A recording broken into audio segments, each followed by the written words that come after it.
Les Vikings étaient terrifiés, non pas par des légions d'acier ou des châteaux de pierre, mais par des guerriers qui transformaient les forêts en armes et faisaient boire aux murs de bois le sang viking plus rapidement que n'importe quel champ de bataille en Europe.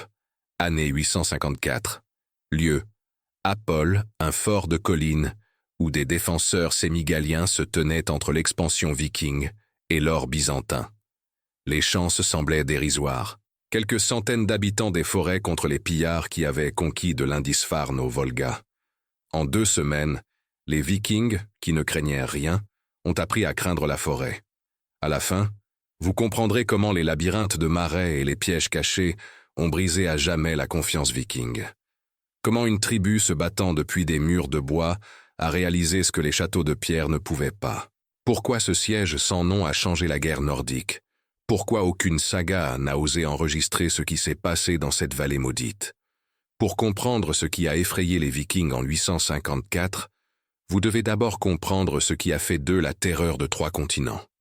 Car au moment où leurs navires longs sont apparus à Apol, ils avaient passé 70 ans à enseigner à l'Europe la signification de la peur. 8 juin 793, monastère de Lindisfarne, une île sainte au large de la côte anglaise où les moines avaient de prier en paix pendant des générations.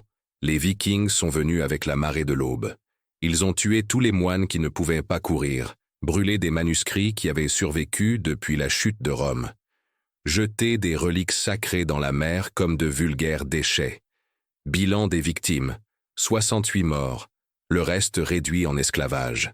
Le monastère qui avait résisté pendant 120 ans a cessé d'exister en 4 heures. Ce n'était pas la guerre, c'était l'anéantissement comme art de la performance. Considérez Paris.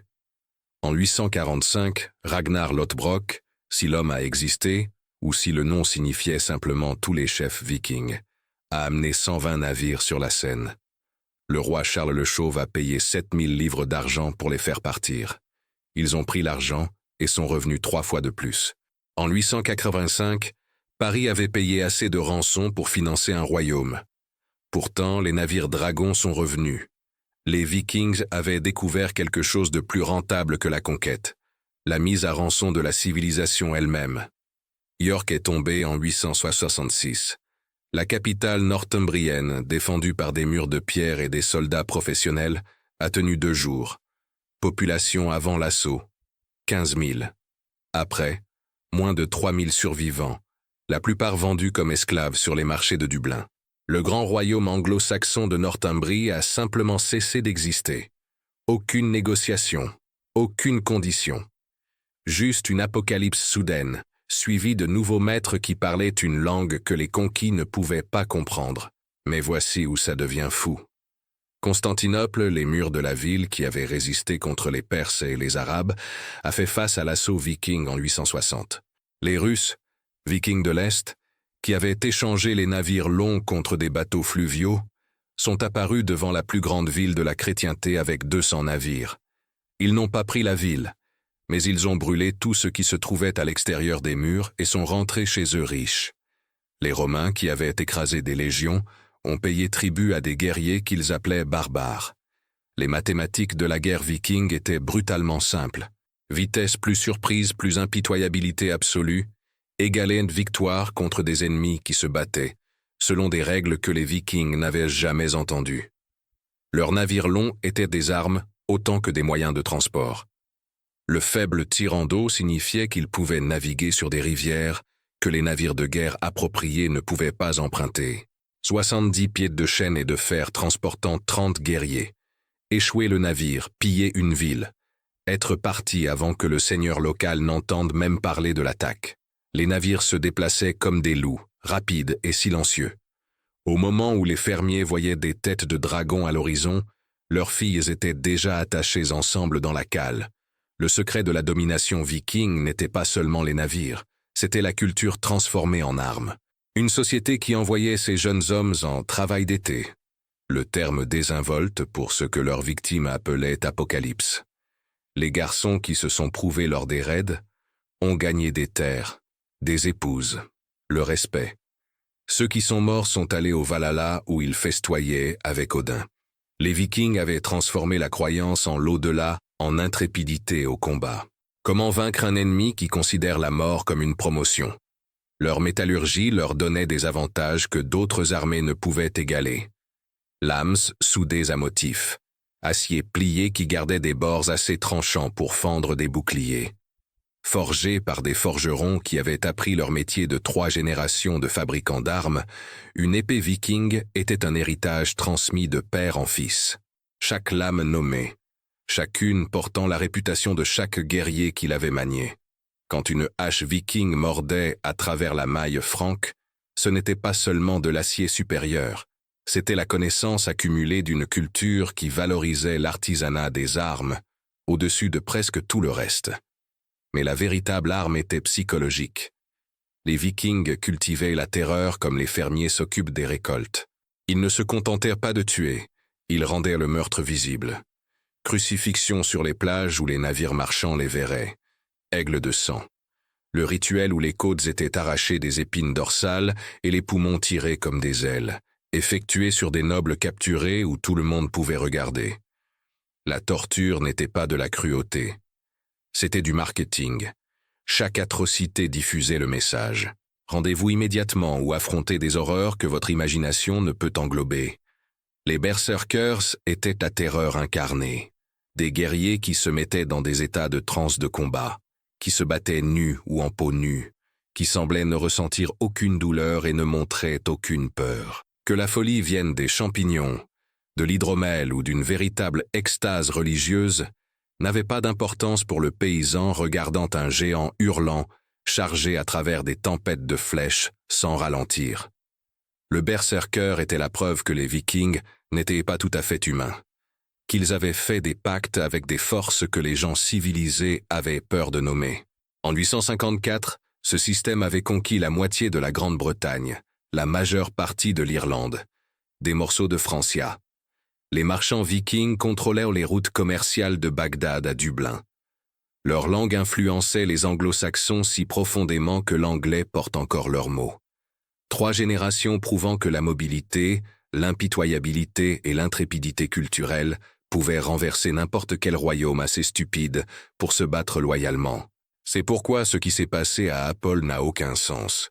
Selon toutes les règles de la guerre du IXe siècle, un fort de collines en bois défendu par des guerriers tribaux aurait dû tomber plus vite que Lindisfarne. Les Vikings avaient écrasé des châteaux de pierre. Ils avaient vaincu des armées professionnelles. Ils avaient fait payer tribut à des empereurs. Quelques centaines de gens de la forêt derrière des murs de bois auraient dû être une cible d'entraînement. Mais la région baltique était différente d'une manière que les Vikings ne comprenaient pas jusqu'à ce qu'il soit trop tard. Les forêts denses de Lituanie et de Lettonie n'étaient comme rien de ce qu'ils avaient rencontré en pillant l'Angleterre ou la Francia.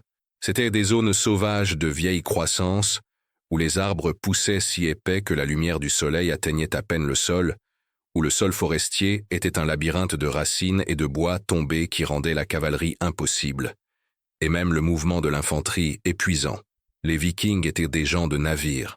Ils pensaient en termes de côtes et de rivières. La forêt était l'océan de quelqu'un d'autre, et ils étaient sur le point d'apprendre qu'ils ne savaient pas nager. Les tribus qui y vivaient, Sémigaliens, Curoniens, Prussiens, Lituaniens, n'étaient pas organisées en royaumes avec des capitales à brûler et des rois à rançonner. C'étaient des réseaux de clans décentralisés dispersés dans la nature sauvage.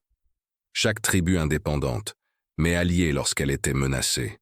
Brûler un village et 10 autres restaient cachés dans la forêt. Tuer un chef et 5 frères prenaient sa place. La stratégie viking standard de frapper la tête pour effondrer le corps ne fonctionnait pas contre des ennemis qui n'avaient pas de tête. Juste une hydre de clans qui se régénérait plus vite que les haches ne pouvaient tomber. Ces guerriers baltes se battaient différemment aussi. Pas en mur de boucliers honorables, où la force et le courage décidèrent des batailles, mais en embuscades et pièges et tactiques de guérilla, qui faisaient de chaque chemin forestier un terrain de mise à mort potentiel. Ils utilisaient le terrain comme une arme, conduisant les pillards dans des marais qui engloutissaient les chevaux, dans des vallées étroites où les nombres ne signifiaient rien et le tir à l'arc signifiait tout. Les Vikings appelaient cela lâcheté. Les Baltes appelaient cela survie contre des envahisseurs qui les dépassaient en nombre de 10 contre 1. Plus important encore, les Baltes construisaient des forteresses qui violaient tous les principes de la guerre de siège que les Vikings comprenaient. Pas des donjons de pierre qui pouvaient être minés ou battus, mais des forts de collines en bois construits sur des hauteurs, entourés d'obstacles naturels, rivières, marais, forêts denses, un seul chemin d'approche étroit qui forçait les attaquants dans un entonnoir fatal. Ce n'étaient pas des châteaux, c'étaient des pièges déguisés en cibles, des appâts qui attiraient les armées dans un terrain où tous leurs avantages mouraient. Apol était la perfection de cette conception. Une colline s'élevant d'une terre marécageuse couronnée de triples palissades en bois, accessible seulement par une seule chaussée, à peine assez large pour 3 hommes de front. Le fort était à cheval sur un passage de rivière critique sur la route commerciale reliant la Scandinavie au marché de l'Est, où l'or byzantin coulait comme l'eau. Contrôlez Apol, et vous contrôliez l'accès à une richesse qui faisait ressembler le butin irlandais à de la monnaie de poche. C'est pourquoi, à l'été 854, une flotte viking transportant 800 guerriers est arrivée à sa base pour réclamer ce que chaque raid précédent avait prouvé qu'il pouvait prendre. L'air du matin était épais de chaleur et du bourdonnement des insectes. Les eaux du marais étaient sombres et immobiles. Les murs de bois s'élevaient de la colline comme des dents. Ce qu'ils ont trouvé à la place était une forteresse qui se préparait pour ce moment depuis l'apparition du premier navire dragon dans les eaux baltiques. Une forteresse qui ne se contentait pas de défendre. Elle chassait. Les Sémigaliens qui occupaient les murs d'Apol n'étaient pas les moines terrifiés de Lindisfarne ou les doux marchands de Francia. Ils étaient les descendants de guerriers qui avaient tenu cette forêt depuis que les Romains avaient essayé et échoué à la conquérir. Depuis l'époque où les légions marchaient vers le nord et disparaissaient simplement dans l'obscurité verte, avalées par un terrain qui transformait chaque avantage de la civilisation en responsabilité. C'étaient des gens de la forêt nés à l'ombre d'arbres plus vieux que le christianisme, élevés avec des histoires de grands-pères qui avaient tué des envahisseurs dans l'obscurité entre les pins. Leur guerre était plus ancienne que les navires longs vikings, plus ancienne que les tactiques byzantines. C'était la guerre des chassés qui avaient appris à devenir chasseurs, des inférieurs en nombre qui avaient découvert que le terrain pouvait multiplier la puissance de combat au-delà de toute logique mathématique. Ils construisaient leurs forteresses non pas pour résister au siège, mais pour rendre le siège impossible. Apol était situé sur une colline de 40 pieds au-dessus du marécage environnant. La seule approche était une chaussée de terre tassée et de bois à peine 10 pieds de large qui serpentait à travers un marais qui avalerait un cheval en quelques minutes. Essayez de quitter le chemin et la boue vous réclamait. Restez dessus et vous marchiez dans un entonnoir meurtrier où des archers sur des plateformes surélevées pouvaient lâcher des flèches directement vers le bas, dans des boucliers qui protégeaient contre le tir horizontal, mais n'offraient rien contre la mort tombant d'en haut. Les murs eux-mêmes étaient une ingénierie que les Vikings n'avaient jamais rencontrée. Pas du bois massif qui pouvait être brûlé ou battu, mais des triples palissades séparées par de la terre et des broussailles. Brûler le mur extérieur et 2 autres attendèrent derrière. Bélier le premier et le second absorbaient l'impact. Chaque mur mesurait 15 pieds de haut, surmonté de plateformes où les défenseurs pouvaient faire pleuvoir des flèches, des lances, de l'eau bouillante sur quiconque atteignait la base. Mais le vrai génie était invisible jusqu'à ce qu'il vous tue. Cachés dans les approches du marais se trouvaient des pièges à fosses couverts de végétation. Chacun doublé de pieux aiguisés qui avaient été durcis au feu jusqu'à ce qu'ils puissent percer le cuir et la maille. Dispersés le long de la chaussée se trouvaient des mécanismes de déclenchement connectés à des chutes mortelles. Des rondins pesant des centaines de livres suspendus dans les arbres, attendant de se balancer et d'écraser quiconque marcherait mal. La forteresse ne se contentait pas de défendre, elle dévorait. Les estimations conservatrices placèrent la garnison à 500 guerriers, avec 200 autres femmes, enfants et anciens abrités à l'intérieur. Contre les 800 Vikings qui sont arrivés fin juin 854, les nombres semblaient sans espoir. Chaque principe de la guerre de siège disait que le fort tomberait en une semaine. Le commandant viking, sans nom dans les fragments de saga qui ont survécu, connu seulement sous le nom de Thorim dans les récits baltiques ultérieurs, était un vétéran des campagnes irlandaises. Il avait mené des raids sur Dublin, avait brûlé des monastères à travers la Northumbrie, avait fait payer tribut à des comtes francs. Cela devait être simple. Prenez le fort, sécurisez la route commerciale, hivernez dans le confort avec de l'or byzantin. Il a amené 800 guerriers dans 12 navires longs. Chaque homme portait l'équipement standard. Bouclier rond en bois de tilleul, hache ou épée, couteau séax, peut-être une lance. Les guerriers les plus riches portèrent des chemises de mailles qui pesaient 30 livres et avaient été transmises à travers les familles. Quelques-uns possédaient des casques en fer ou en cuir durci. La plupart se battaient tête nue, faisant confiance à la vitesse et à la fureur, plutôt qu'à la protection. Ils ont échoué leur navire 5 miles en aval, hors de vue de la forteresse. Procédure standard. Garder la route d'évacuation sécurisée. Approcher à pied pour évaluer les défenses. Le matin de leur arrivée, la température grimpait déjà vers ce que les locaux se souviendraient au plus tard, comme l'un des étés les plus chauds de mémoire. L'air était épais d'humidité. Les moustiques essaimaient en nuages, qui rendaient la respiration difficile. Les Vikings, élevés pour les eaux nordiques froides, ont commencé à transpirer avant même d'avoir vu les murs de la forteresse. La marche d'approche a révélé le premier problème. Le sentier que les éclaireurs avaient signalé comme adéquat s'est avéré être un cauchemar de boue et de racines. La forêt pressait des deux côtés, assez dense pour que 10 hommes ne puissent pas marcher de front. La canopée au-dessus bloquait la plupart de la lumière du soleil, créant un crépuscule vert qui jouait des tours aux yeux entraînés pour les mers ouvertes et les raids côtiers. Les Vikings étaient des gens de navire. Ils pensaient en termes d'horizon et d'eau libre. Cette forêt donnait l'impression de se battre sous l'eau. Quand ils ont vu Apollo pour la première fois, Thorim aurait ri. Les éclaireurs qui ont survécu ont affirmé plus tard qu'il avait dit « Nous avons brûlé de la pierre. Nous fendrons ce bois d'allumage au coucher du soleil. » Les murs de bois semblaient presque pittoresques, comparés aux fortifications qu'ils avaient affrontées en Francia et en Angleterre. Pas de pierre, pas de fer, juste du bois et de la terre. La confiance a duré jusqu'à la première reconnaissance. Thorim a envoyé 20 hommes en avant pour sonder les défenses. Procédure standard. Tester les murs, attirer les défenseurs, évaluer leur nombre et leurs compétences. Les éclaireurs se sont déplacés prudemment le long de la chaussée, boucliers levés, yeux scrutant les menaces. Ils ont atteint le point médian sans incident. Puis la première flèche est tombée. Pas des murs où ils s'y attendaient, mais des arbres derrière eux. Couper la retraite avant de tuer la proie. La flèche a pris un éclaireur à travers la gorge. Il est tombé, s'étouffant, se noyant dans son propre sang sur terre ferme. Puis, les flèches sont venues des murs. Pas les volées sauvages de défenseurs effrayés, mais des tirs précis de positions élevées.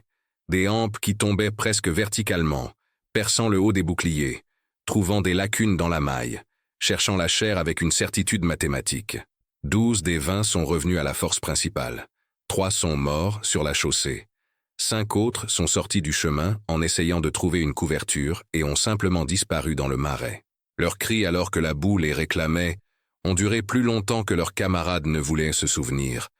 Les Vikings, qui ne craignaient rien, venaient d'apprendre que cette forêt avait des dents. La deuxième tentative de Thorim a été plus prudente. Il a envoyé 100 guerriers en avant en formation serrée. Boucliers superposés, se déplaçant lentement. La chaussée les forçait dans une colonne à peine 5 hommes de large. Alors qu'ils avançaient, les défenseurs sur le mur se tenaient silencieux, regardant, attendant. Pas un cri de guerre, pas une raillerie. Juste 500 paires d'yeux suivant l'approche viking avec la patience de chasseurs qui avaient fait cela avant. Le silence était pire que les cris. Les Vikings étaient habitués aux ennemis qui les rencontraient avec du bruit, avec des prières désespérées, avec des défis défiants. Ce calme semblait faux, comme entrer dans une tombe. À 50 mètres du mur extérieur, les défenseurs ont libéré. Pas une tempête de flèches, mais un meurtre ciblé. Chaque archer a sélectionné un homme, a tiré, a lâché. Pas de tir gaspillé, pas de volée sauvage. Juste la mort méthodique livrée de position où le tir de retour signifiait tirer presque directement vers le haut, sur des plateformes en bois protégées par plus de bois. 20 Vikings sont tombés dans les 10 premières secondes. La formation a vacillé. Les boucliers se sont levés pour se protéger contre le tir vertical, Mais cela a exposé les jambes et les pieds. Les flèches ont trouvé des mollets, des cuisses, des genoux. Les hommes ont trébuché. La formation serrée s'est compressée plus serrée alors que les guerriers essayaient de maintenir la protection tout en avançant. Puis les pièges se sont déclenchés. Une chute mortelle a basculé des arbres à côté de la chaussée. Un rondin de la taille du torse d'un homme voyageant à la vitesse d'un cheval au galop. Il a attrapé 3 guerriers et les a simplement effacés. Les os se sont brisés, la maille s'est froissée. Le rondin a basculé d'avant en arrière, maintenant décoré de sang et pire, tandis que les survivants essayaient de traiter ce qui venait de se passer. Thorim a appelé la retraite. Le retrait était le chaos. Les hommes reculaient tout en maintenant des boucliers au-dessus, trébuchant sur des corps, certains paniquant et courant seulement pour déclencher plus de pièges ou marcher dans le marais. Sur les 100 qui avaient avancé, 73 sont revenus à la position viking principale. 2 attaques de sondage, 40 morts. 0 dommage au mur de la forteresse. Les mathématiques qui avaient toujours favorisé les Vikings commençaient à changer. Cette nuit-là, les défenseurs baltiques ont lancé leur propre attaque. Pas un assaut, mais une hantise. Des voix dans l'obscurité appelant en norrois. Accent parfait disant les noms d'hommes qui sont morts ce jour-là. Des cornes de guerre sonnant de différentes directions, rendant impossible de dire combien de défenseurs existaient réellement. Des feux allumés dans la forêt qui suggéraient des armées se déplaçant dans l'obscurité. Rien de tout cela n'était réel. Tout était efficace. À l'aube, les Vikings qui avaient fait trembler les rois étaient épuisés d'une nuit à sursauter aux ombres. Certains murmuraient à propos d'esprits de la forêt, de malédictions, de dieux qui ne reconnaissaient pas l'autorité d'Odin dans ces bois anciens. Thorim se déplaçait dans le camp essayant de restaurer la confiance. Mais même lui ne pouvait pas expliquer comment les défenseurs derrière des murs de bois faisaient peur à ces guerriers de la forêt vide. Le 3e jour, il a essayé le feu. Si les murs étaient en bois, brûlez-les. Simple, brutal, efficace partout ailleurs où il l'avait essayé. 20 hommes ont avancé avec des fagots de chiffon imbibés d'huile attachés à des flèches. Ils ont atteint la portée de tir, ont allumé les fagots, ont lâché vers les murs. Les défenseurs avaient trempé leur palissade des jours auparavant. Les flèches enflammées ont frappé le bois et se sont éteintes. Certaines ont pris brièvement. De petites flammes que les défenseurs ont éteintes avec de l'eau gardée dans des seaux en cuir, sur chaque plateforme. En quelques minutes, chaque flèche enflammée était morte. Les Vikings avaient gaspillé des ressources et n'avaient rien gagné d'autre que la connaissance que même cette tactique simple ne fonctionnerait pas ici. Au 5e jour, la frustration était devenue rage. Les Vikings, qui n'avaient jamais échoué, échouaient contre un ennemi qu'ils pouvaient voir mais ne pouvaient pas toucher. Les guerriers ont commencé à se disputer. Certains voulaient abandonner le siège pour trouver des cibles plus faciles en aval. D'autres insistaient sur le fait que l'honneur exigeait qu'ils prennent le fort ou meurent en essayant. Thorim a pris sa décision. Plus de sondage, plus de prudence. Ils assailliraient les murs avec tout ce qu'ils avaient et perceraient par le simple poids des nombres et de la fureur nordique. Ce qu'ils ne savaient pas, c'est que les défenseurs avaient compté sur exactement cette décision. Que chaque sonde ratée avait enseigné aux Sémigaliens quelle tactique fonctionnait le mieux. Que la patience était sa propre arme face à un ennemi dont la culture exigeait une victoire rapide ou une mort glorieuse. Le matin du 6e jour se leva chaud et immobile. Le marais puait la pourriture et la mort. Les moustiques essaimaient si épais qu'ils formaient des nuages visibles. 600 Vikings, laissant 200 pour garder les navires, se préparèrent pour l'assaut qui prendrait soit la forteresse, soit les détruirait en essayant. Sur les murs au-dessus, 500 défenseurs ont vérifié leurs flèches, testé leurs cordes d'arc et attendu que les mathématiques du désespoir livrent l'ennemi directement dans le piège qu'ils avaient passé des générations à perfectionner. L'assaut a commencé à l'aube avec le son que Thorim espérait briserait le moral des défenseurs.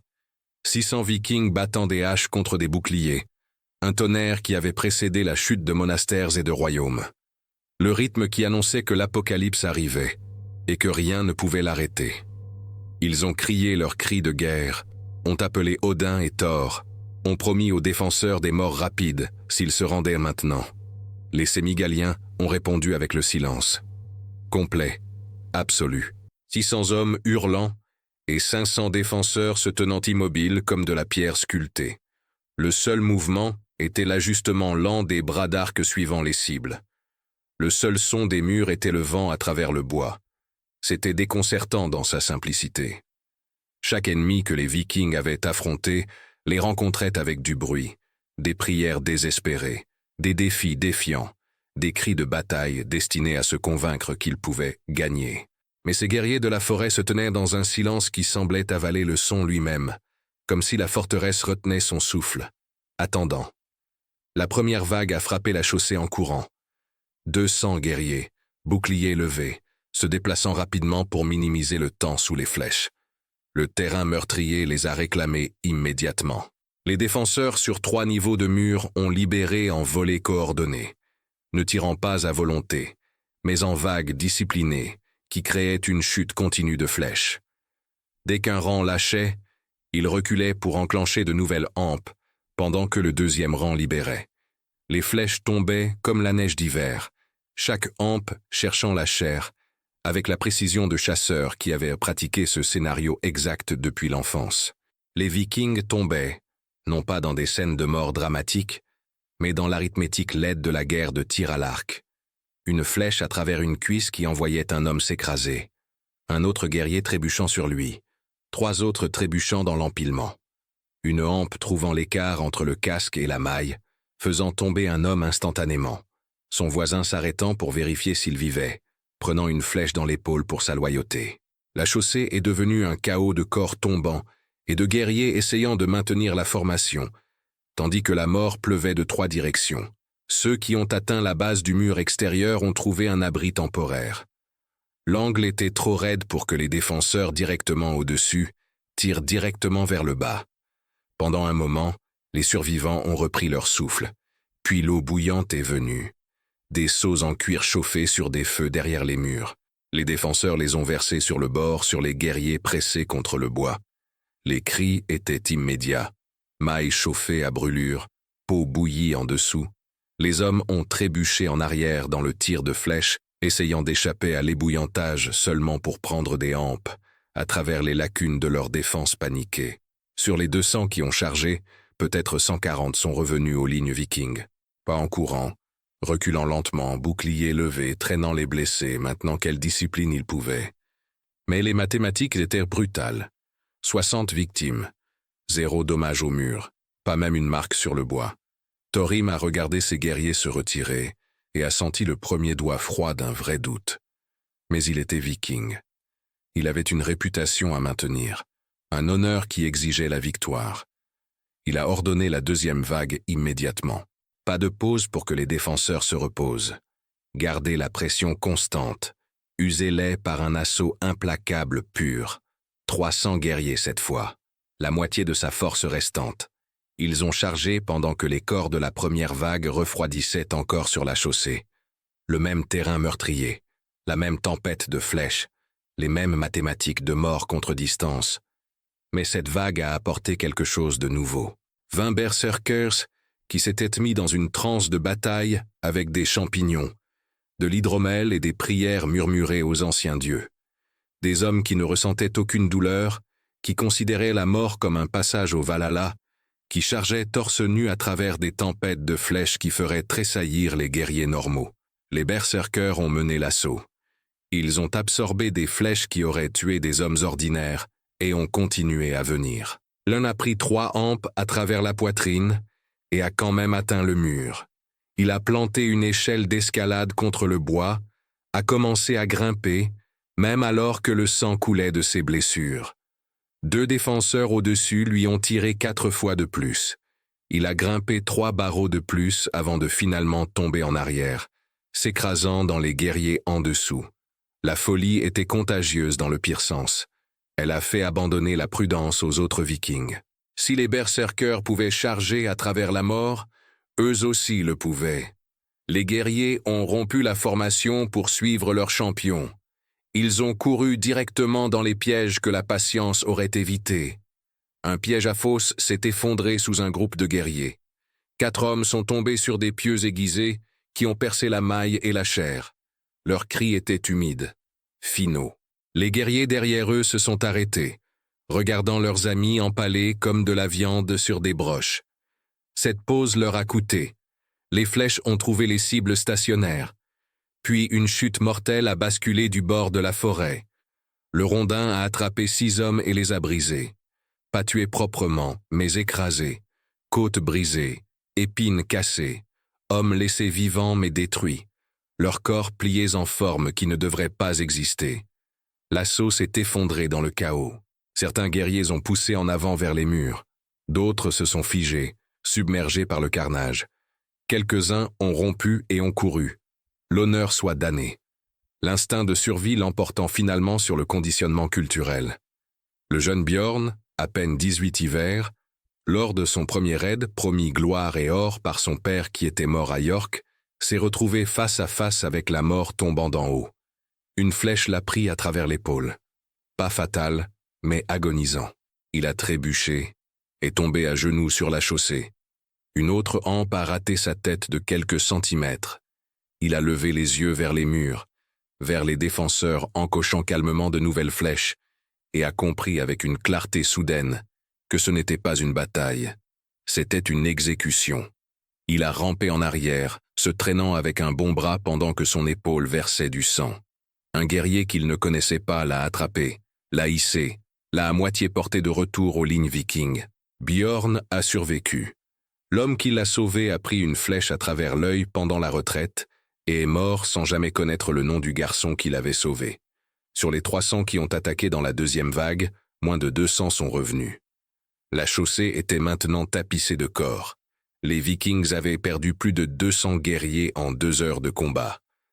Ils n'avaient pas touché les murs de la forteresse, n'avaient pas tué un seul défenseur que quiconque pouvait confirmer. Les mathématiques qui les avaient toujours favorisés étaient maintenant une équation cauchemardesque. Ils saignaient à mort contre un ennemi qui se tenait intouchable derrière le bois. Le 7e jour, Thorim a pris sa décision finale.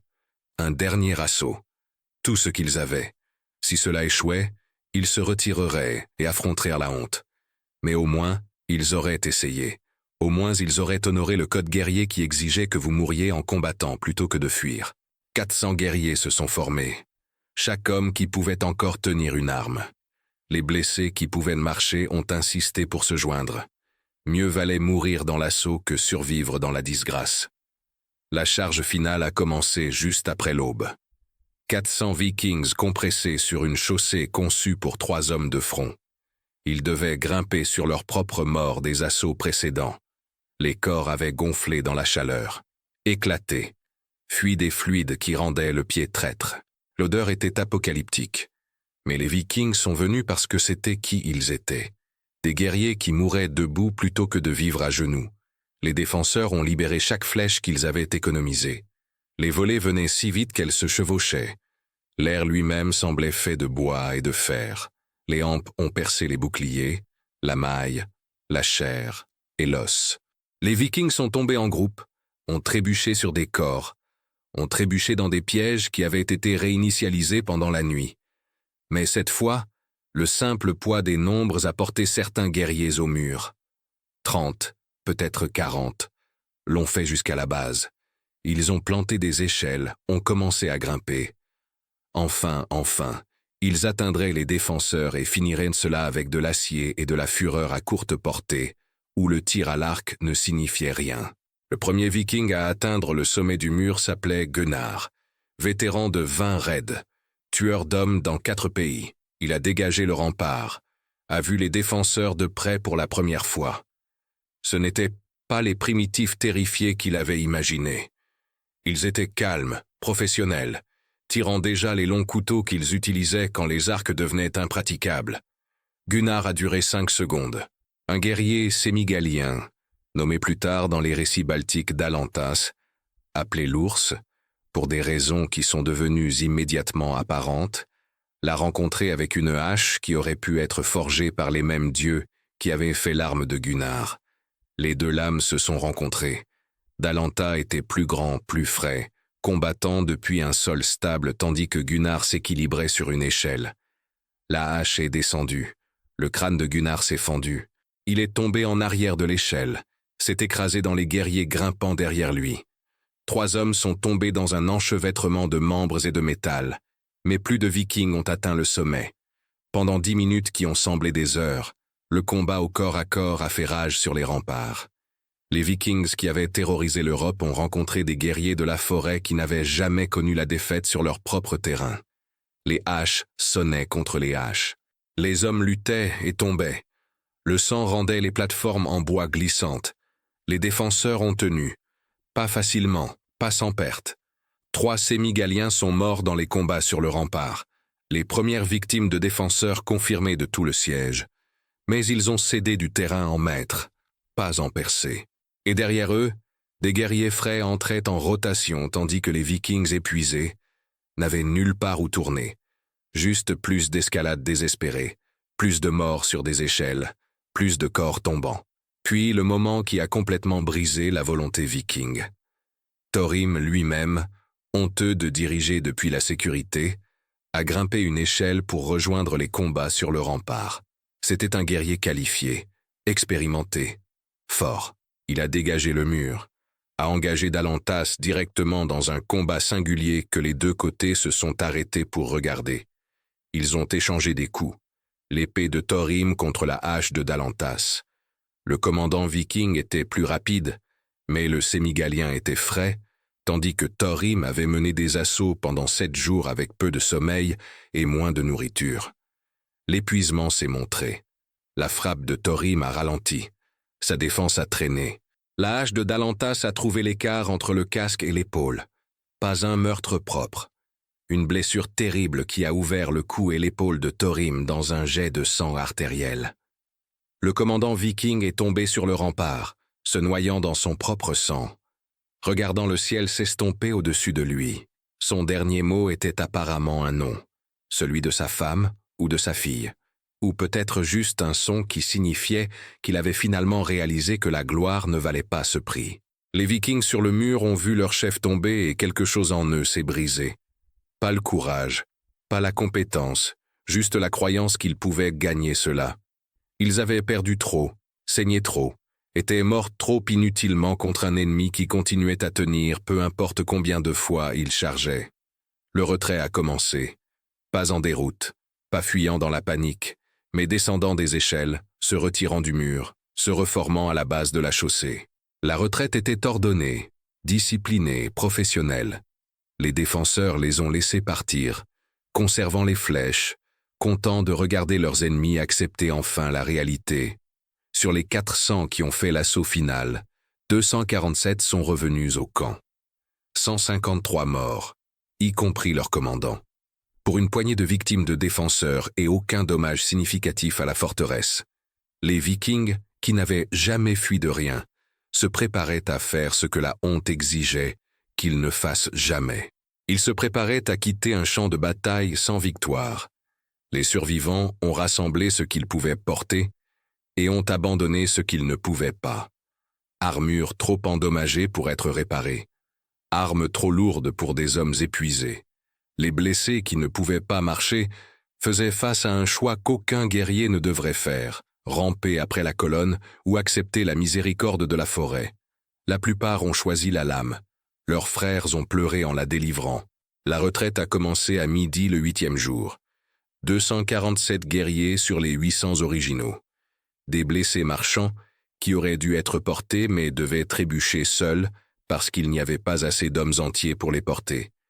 Ils se sont déplacés lentement, boucliers encore levés contre une éventuelle poursuite, yeux scrutant la forêt qui était devenue plus terrifiante que n'importe quelle armée qu'ils avaient affrontée. Les défenseurs n'ont pas poursuivi. Ils se tenaient sur leurs murs, regardant les Vikings disparaître dans les arbres, silencieux comme ils l'avaient été tout au long. Pas de cri de victoire, pas de célébration, juste le calme de guerriers qui avaient fait exactement ce pourquoi ils s'étaient entraînés et ne voyaient aucune raison de se vanter de la survie. Mais ils ont fait une chose qui résonnerait à travers l'histoire. Ils ont rassemblé les morts vikings de la chaussée, plus de 200 corps gonflant dans la chaleur, et au lieu de les profaner, au lieu de la moquerie que les envahisseurs vaincus recevaient habituellement, ils ont construit des bûchers funéraires, Ils ont brûlé les corps avec honneur, ont envoyé les cendres en aval, où les Vikings les trouveraient. Le message était clair. Nous ne vous détestions pas. Nous avons juste refusé de mourir pour vous. Le jeune Björn, saignant encore de sa blessure à l'épaule, a regardé la fumée de ces feux s'élever au-dessus des arbres, alors que la colonne boitait vers leur navire. Il survivrait au voyage de retour. Vivrait encore 40 ans. Raconterait l'histoire d'Apol exactement une fois à son petit-fils et n'en parlerait plus jamais.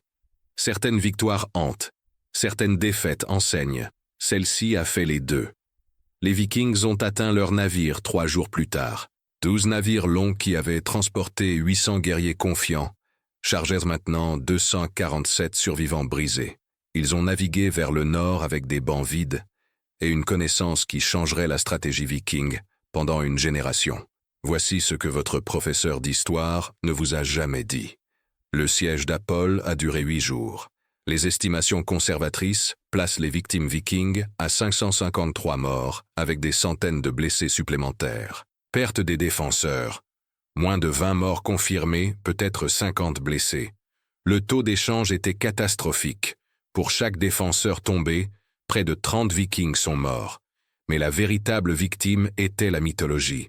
Les vikings qui avaient brûlé leur chemin à travers l'Europe ont appris que certains terrains coûtent plus de sang qu'ils ne valent, que le terrain peut multiplier la puissance défensive au-delà de tout avantage numérique, que la mobilité ne signifie rien lorsque la géographie vous force dans des entonnoirs meurtriers, conçus par des défenseurs qui ont eu des siècles pour perfectionner l'art de rendre l'invasion impossible. Les conséquences stratégiques ont été immédiates. La nouvelle de la défaite s'est répandue à travers les réseaux vikings plus vite que les navires ne pouvaient naviguer. En quelques mois, chaque pillard de Norvège à l'Islande savait « éviter les forteresses baltiques. L'or facile est ailleurs. Les forts de la forêt mangent les armées. » L'expansion viking dans la Baltique orientale a ralenti jusqu'à un arrêt. Les routes commerciales qu'ils avaient cherchées sont restées sous contrôle sémigalien pendant une autre génération. Le chemin vers la richesse byzantine est resté fermé, forçant les Vikings à trouver des routes alternatives qui coûtaient plus de temps et de ressources. Ce qui aurait dû être une conquête rapide d'une région arriérée est devenu une impasse de générations que les Vikings n'ont jamais vraiment gagnée. Mais attendez, ça empire pour la réputation nordique. Les sagas qui enregistraient chaque victoire viking de Dublin à Constantinople ont maintenu un silence complet sur Apol. Aucun skald n'a chanté les braves guerriers qui y ont combattu. Aucun poème n'a honoré les tombés. Dans la vaste chronique des conquêtes vikings, cette défaite n'existe tout simplement pas dans les sources nordiques. Les seuls enregistrements proviennent de chroniques baltiques, écrites des siècles plus tard, et de preuves archéologiques qui confirment ce que la fierté ne pouvait pas admettre. Les fouilles modernes sur le site d'Apol révèlent des fosses communes du milieu du IXe siècle. Des armes et armures scandinaves trouvées dispersées dans les approches du marais, des couches de brûlures des bûchers funéraires, et les murs de la forteresse eux-mêmes, reconstruits plusieurs fois au cours des siècles mais restant essentiellement intacts pendant la période où les Vikings auraient dû les balayer comme du bois d'allumage. Les Sémigaliens se sont souvenus. Ils ont enregistré le siège dans des traditions orales transmises à travers les générations. Ils ont construit des monuments à Dalantas et aux défenseurs qui ont prouvé que les gens de la forêt pouvaient tenir contre les meilleurs du Nord. La victoire a renforcé les confédérations tribales baltiques, démontrant que la défense coordonnée, utilisant les avantages du terrain, pouvait vaincre des ennemis qui semblaient inarrêtables en bataille ouverte. Les leçons tactiques se sont répandues au-delà de la Baltique. D'autres tribus ont étudié le succès d'Apol. La stratégie des forts de collines avec des chemins d'approche uniques, d'utiliser les marais et les forêts comme multiplicateurs de force, de guerres défensives patientes qui faisaient saigner les attaquants pour chaque pouce. Celles-ci sont devenues une pratique standard dans toute la région. Les Vikings se sont adaptés ou ont évité. Principalement, ils ont évité. L'histoire a pivoté sur ce siège sans nom de manière qui résonne encore aujourd'hui. Les historiens militaires étudient Apol comme un exemple de manuel de guerre défensive. Comment utiliser la géographie comme une arme? Comment rendre l'assaut si coûteux que même la victoire ressemblerait à une défaite? Les programmes d'entraînement des forces spéciales font référence aux tactiques sémigaliennes. Créer des zones de mise à mort, contrôler les chemins d'approche, faire venir l'ennemi à vous où tous leurs avantages meurent. Les parallèles avec d'autres défenses impossibles sont frappants. Les Thermopyles, où 300 Spartiates ont tenu un passage étroit contre l'Empire perse. Rorke's Drift, où 150 soldats britanniques ont défendu une station missionnaire contre 4000 guerriers zoulous. Le réservoir de Chosin, où des marines encerclés se sont frayés un chemin à travers des forces chinoises écrasantes. Encore et encore, l'histoire prouve que le terrain plus la détermination peuvent multiplier la puissance de combat au-delà de la logique mathématique. Mais Apol ajoute quelque chose que ces autres batailles n'ont pas. Les Vikings n'ont pas seulement été vaincus, ils ont été psychologiquement brisés. Ils ne se sont pas retirés pour se regrouper et réessayer. Ils sont partis et ne sont jamais revenus. La forteresse qui aurait dû tomber en quelques jours a tenu pendant des siècles après. Les routes commerciales qu'elle contrôlait sont restées aux mains baltiques. Les guerriers qui l'ont défendue sont devenus des légendes dans leur propre culture, tout en disparaissant entièrement des sagas des envahisseurs. Vous pensez que le courage, c'est charger au combat avec une épée et un bouclier. C'est un type. L'autre type, c'est se tenir sur un mur de bois, regarder une armée qui n'a jamais perdu marcher vers vous, sachant qu'ils vous dépassent en nombre, connaissant leur réputation, sachant que si les murs tombent, tous ceux que vous aimez meurent, et se tenir quand même, tirer votre arc quand même, faire confiance au fait que le sol sous vous et les connaissances transmises par vos grands-pères seront suffisants. C'est le courage qui change l'histoire, pas le type bruyant qui fait de bonnes histoires, le type silencieux qui fait demi-tour aux envahisseurs. La fumée des bûchers funéraires s'est dissipée dans le ciel d'été. Elle portait plus que les âmes des Vikings morts. Elle portait un message qui hanterait chaque commandant nordique qui entendrait le conte. Dans cette forteresse entourée de marais, la force imparable a rencontré l'objet inamovible. Et pour une fois, l'objet n'a pas seulement tenu. Il a gagné. L'âge d'or de l'expansion viking s'est poursuivi pendant 2 siècles de plus. Ils ont conquis l'Angleterre, colonisé l'Islande et le Groenland, atteint l'Amérique du Nord, établi des royaumes qui ont duré des générations. Mais quand ils planifiaient leurs raids, quand ils traçaient leur cours, quand ils décidaient quelles cibles valèrent le sang, ils se souvenaient de la forêt, ils se souvenaient de la forteresse qui avait avalé 800 guerriers et rendu 247 survivants brisés. Ils se souvenaient d'Apol et ils naviguaient ailleurs. Les preuves archéologiques trouvées au cours des dernières décennies confirment ce que la tradition baltique a toujours maintenu.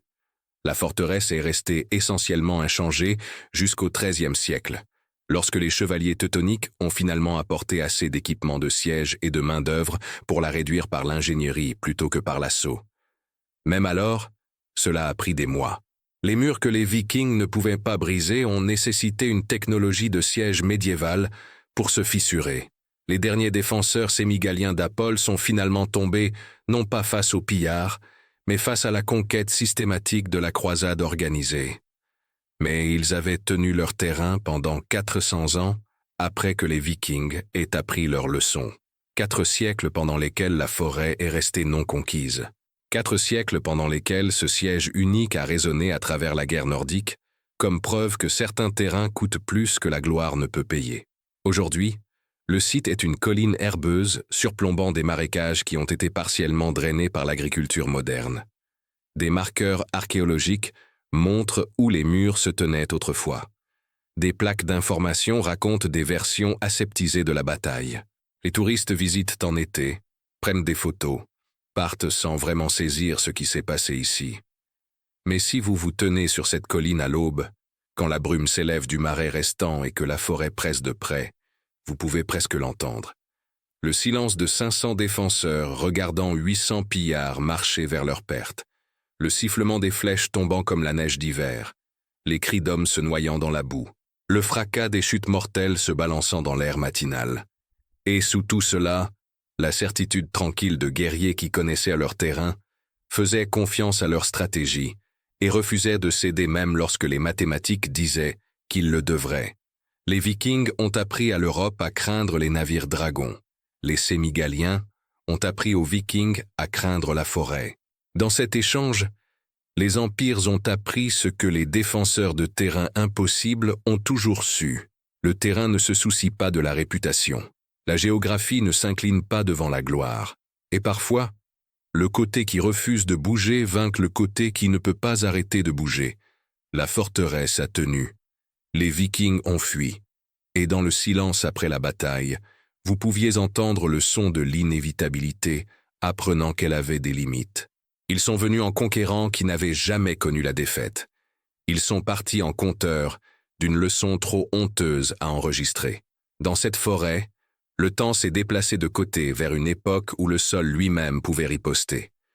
Où les murs de bois se sont avérés plus forts que la confiance en acier.